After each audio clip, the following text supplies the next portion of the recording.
Et de l'art, on va passer à la littérature. Pour cela, on va aller dans les Vosges. Le Zinc Grenadine, le salon du livre jeunesse, c'est ce week-end sur le port d'Épinal, dans un lieu original, puisque vous pourrez retrouver les auteurs dans un chapiteau de cirque. Durant toute cette semaine, les auteurs jeunesse sont allés tout simplement à la rencontre de leurs lecteurs dans les écoles. Exemple, lundi, à Nomny, dans cette école où se sont rendus Anne-Laure Chéry et Éric Bertrand. Une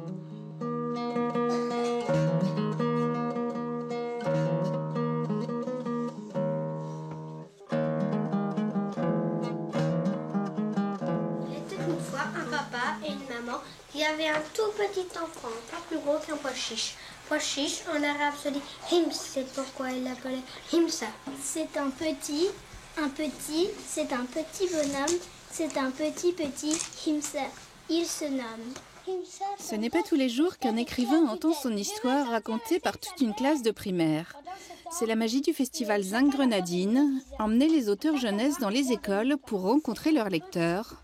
Les élèves de Nomny attendaient depuis des semaines la visite de la franco-marocaine Nezala Calchevet. Son histoire du voyage d'un petit pois chiche, ils la connaissent par cœur. C'était chouette. Trop. Pourquoi? Parce qu'en fait, c'est surtout l'histoire de pois chiche, elle m'a beaucoup intéressée. Pourquoi elle t'a intéressée? Parce qu'elle était rigolote. Qu'est-ce que tu as aimé dans ce livre?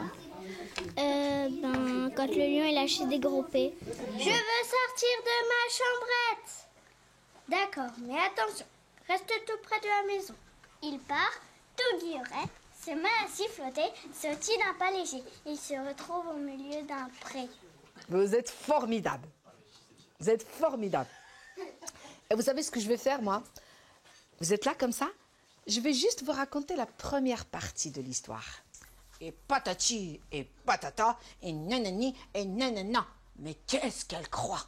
Je ne suis plus un petit gars. Et un jour, il demande à sa maman, « Maman, maman, je peux sortir dehors ?» Ah non! Si tu te fais écraser, tu ne seras plus qu'une purée de pois chiches.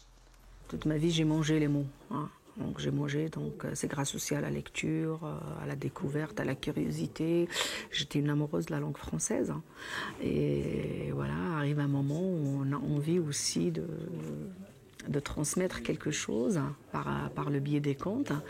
Et voilà, c'est un moyen aussi d'inciter et de donner envie aux enfants d'aller vers le livre, de l'ouvrir. Tu lis beaucoup de livres chez toi? J'en lis un avec plein de pages, des histoires de